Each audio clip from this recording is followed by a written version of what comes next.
Ensinem a quem sabe de tudo a entregar o conhecimento. Na sala de aula é que se forma um cidadão. Na sala de aula é que se muda uma nação. Na sala de aula não há idade nem cor. Por isso aceite e respeite o meu professor.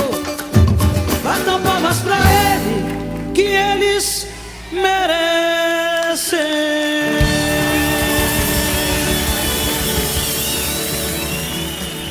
Boa tarde! Vamos entrar pelo Brasil por um atalho? Tem lugar que a gente chega e se sente em casa. Aracaju é assim. Um abraço de vento fresco, cheiro de mais sol que aquece sem pressa. Uma cidade que parece ser zida na franja do tempo, entre o mangue e a modernidade, entre o centro e a beira-mar, ou Rua da Frente, se você preferir. Entre as histórias antigas e os passos apressados de quem segue o rumo. 170 anos. É uma vida inteira de idas e vindas, de mudanças que fizeram do cajueiro símbolo e do povo resistência.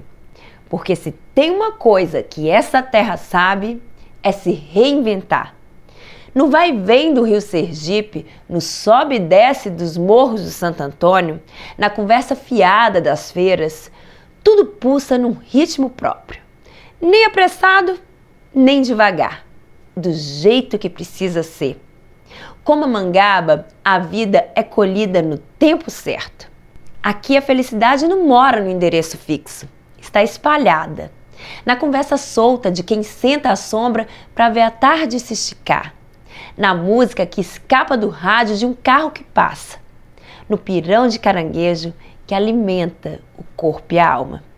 Está na luta diária de quem faz dessa cidade mais do que um ponto no mapa. Um pedaço de chão no qual o coração da gente descansa. Aracaju chega aos 170 anos sem pressa de parecer mais do que é. E talvez esse seja o segredo. Saber que no fim das contas, o melhor lugar é ser feliz. Sejam todos e todas muito bem-vindas. Está no ar o TV Sintese.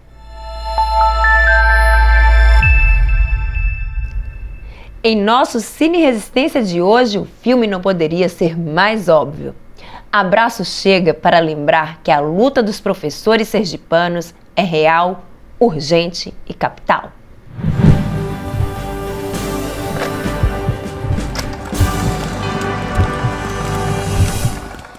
No aniversário de 170 anos de Aracaju, assistimos a essa história que cruza estradas e desemboca na capital, onde educadores enfrentam o descaso do governo e resistem a tentativas de apagar direitos conquistados.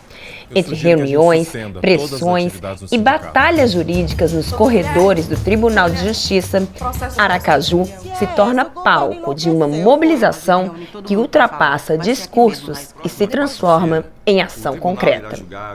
Para assistir a esta obra-prima, basta ir ao YouTube e colocar o nome do filme, Abraço. Bom divertimento para todo mundo. A professora Luana.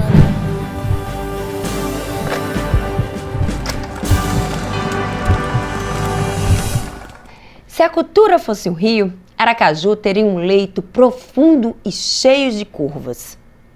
Das tradições que resistem à modernidade, aos movimentos que surgem para provocar mudanças.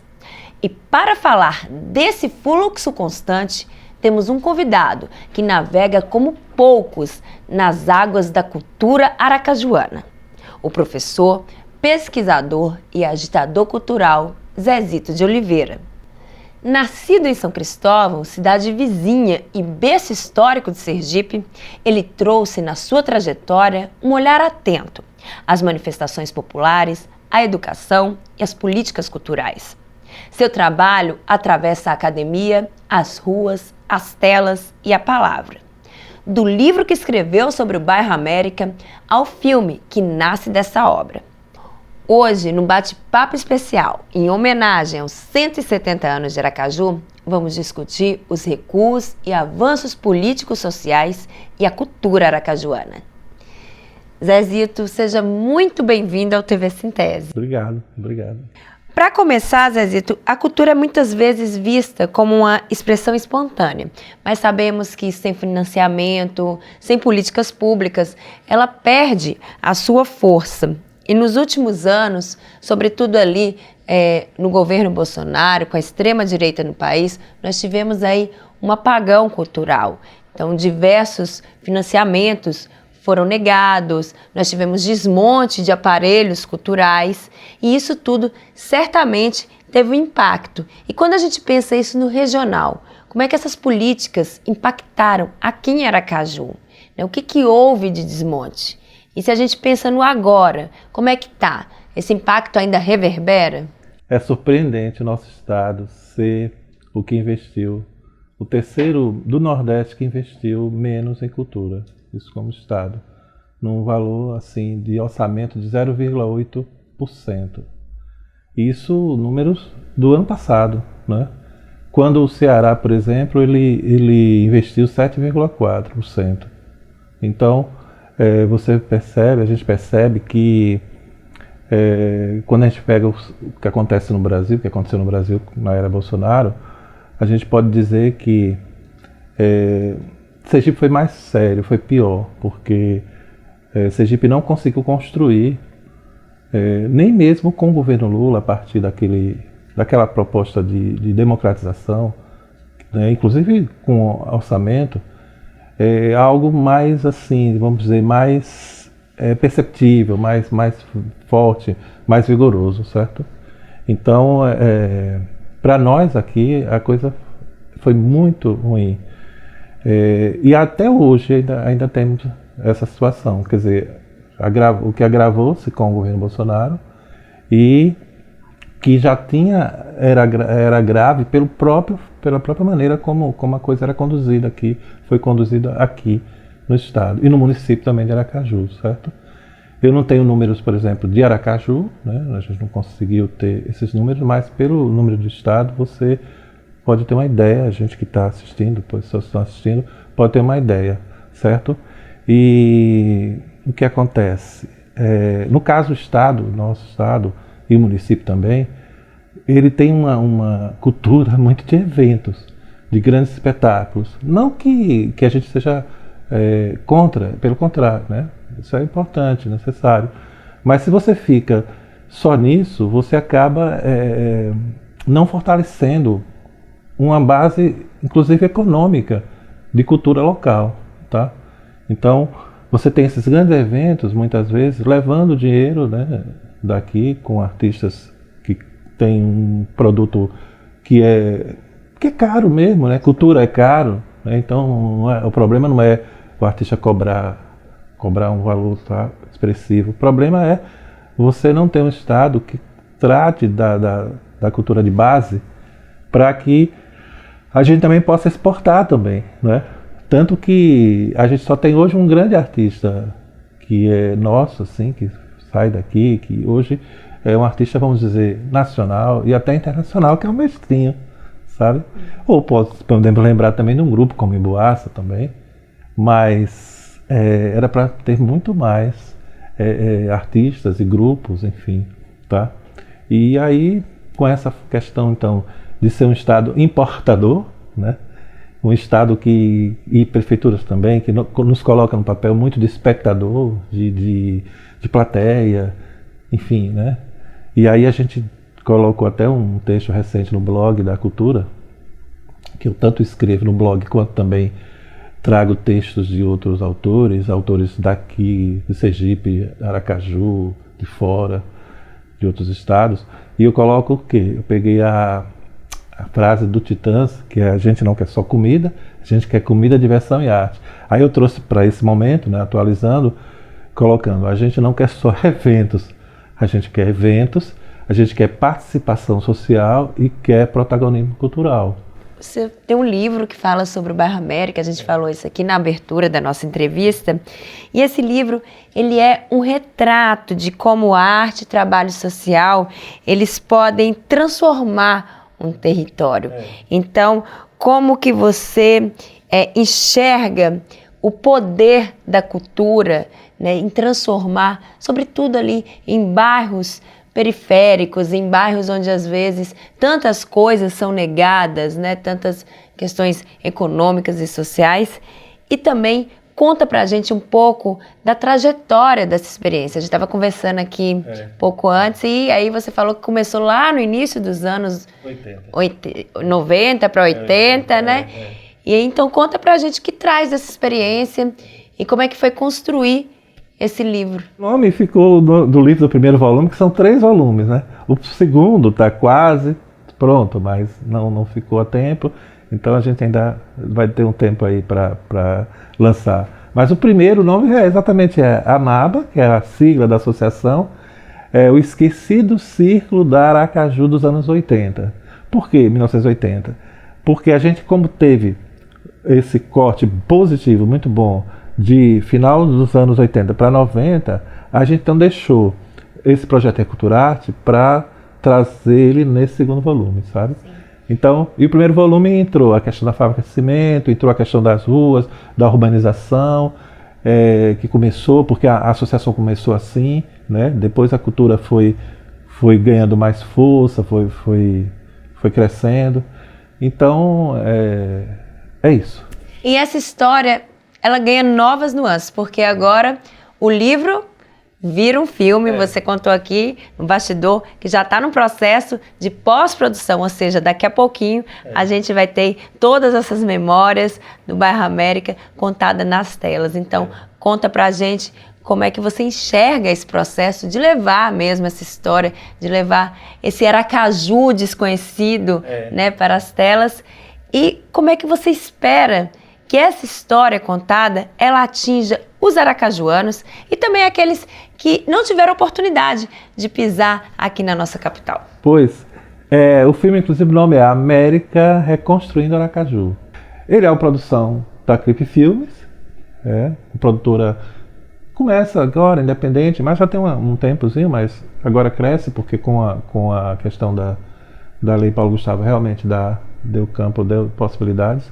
E uma coisa interessante no livro, Luana, é que a gente percebe que a linguagem escrita, ela fica muito assim, a gente sabe que a nossa cultura é muito uma cultura oral, tá? Então, o filme tem essa questão de trazer essa questão da imagem, a questão da oralidade.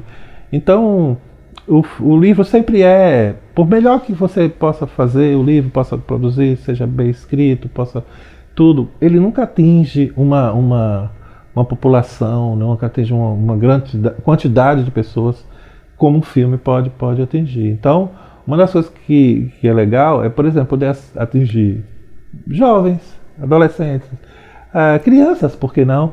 Pessoas mais idosas, adultos.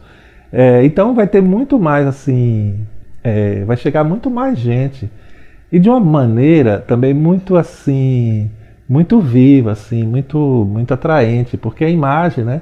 A imagem é uma coisa, vocês trabalham com imagem aqui, sabe como é importante, como é forte, né? A força da imagem, das imagens, né? E então a expectativa é essa, é que a gente tire dessa questão que ficou marcada, porque se você for pegar os recortes de jornais, vão fazer uma pesquisa sobre qualquer bairro periférico, tanto antes quanto hoje, o que vai aparecer muito é essas situações de carências e de situações de problema, do que as potências que essas comunidades traz e tem, né? E isso cria uma questão muito ruim para quem mora, porque parece que tudo é ruim, sabe? Então, quando você vai escavar, né? vai cavucar e trazer essas informações, esses elementos, Aí, poxa, eu mesmo, sinceramente, você pega o bairro América, sabe, vamos colocar rapidamente uma coisa. O bairro América, para vocês terem uma ideia que pouca gente sabe, a criação do bairro é um judeu saído da Europa, tá? Fugido da questão da perseguição, do antissemitismo, aquela coisa toda, do avanço do fascismo. Veja, o bairro América não tem esse nome, com as ruas, inclusive Cuba, né, Estados Unidos, Canadá, porque esse moço chamado José Zuckerman veio para aqui, para a América, passou por vários países da América, inclusive também o Brasil, principalmente o Brasil, e se achou tão bom, bem aqui, gostou tanto, se achou tão acolhido, e colocou o nome do sítio, porque ele comprou uma parte de terras, uma grande quantidade de terras, e colocou o nome América. Depois foi vendido, loteado e tudo, ele faleceu, e aí colocou mesmo para ser colocado o nome deixou mesmo, né, registrado para ser nome de ruas, e quem sabe dessa história, né? Pois é. 61, os padres capuchinhos, vêm da Itália, né, cria uma igreja, essa é bem visível, tá lá, tá uma coisa incrível, aquela igreja tem uma arquitetura, né, vamos dizer, uma arquitetura moderna, uma coisa muito diferente e tal, confortável inclusive, né. Então, e depois tem o Abaçar São Jorge, da mãe Anã, entra lá na década de 50, perseguida, porque parece que o terreiro era no Siqueira, a área que ela ocupava, mas aí o Siqueira, que era o Aribé, depois vai se tornando urbanizado, vai avançando, né, e comércio também, e aí vai expelindo, vai criando situações difíceis para a permanência dela. Ela vai para o bairro, porque o bairro era o quê? Era um lugar assim com muita área verde, né? Muitas, né? Estava crescendo, mas ainda tinha um aspecto até rural, década de 50. E aí você tem 3 símbolos, e a gente só lembra da penitenciária. Veja só, aí você tem um fundador, que a gente pode chamar de fundador assim, judeu, de origem europeia. Depois você tem uma casa de candomblé que é referência nacional, estadual e nacional. Tudo isso no bairro América. Por isso a gente e além de tudo que a gente falou, da cultura. O projeto que estava lá dentro, por isso é. precisamos contar essa história que virou filme. É. Era livro, virou. Era. É livro, né? Livro, Ainda vamos ter um segundo volume, virou filme. E professor, eu quero lhe agradecer, o nosso tempo infelizmente acabou, mas quero dizer que assim que lançar esse filme, vem aqui, vamos divulgar. Muito obrigada. Tá bom. Muito obrigada por estar aqui no TV Sintese. Volte sempre. Tá bom, obrigado. Obrigada, professor. A cultura é nossa pegada na areia do tempo, nosso sotaque impresso na história. Feita de memórias e sonhos, ela acende luzes, remexe estruturas, desafia o silêncio e nos empurra para a frente. Sem a cultura, a cidade desbota, perde o brilho nos olhos e o ritmo nos passos. Aracaju sopra as velas dos seus 170 anos, entre paradoxos. Avança e recua, celebra e resiste, tropeça e se reinventa. Sua identidade pulsa na criatividade que transborda pelas ruas, na expressão de sua gente que sente. A arte não se prende às formas nem a fronteiras. Ela encontra brechas, ocupa espaços e se manifesta onde há desejo de existir. Criar, reinventar e dar forma ao invisível é transformar realidades e reescrever histórias. A cultura não precisa de trincheiras, mas de liberdade para se espalhar, florescer e alcançar todos os cantos. A cultura aracajuana precisa de mais êxitos. Disso eu tenho certeza. E antes tarde do que mais tarde, parabéns Aracaju pelos seus 170 anos. TV Sintese fica por aqui. Para você, boa tarde e boa sorte. Ensinem a quem sabe de tudo a entregar o conhecimento. Na sala de aula é que se forma um cidadão. Na sala de aula é que se muda uma nação. Na sala de aula não há idade nem cor, por isso aceite e respeite o meu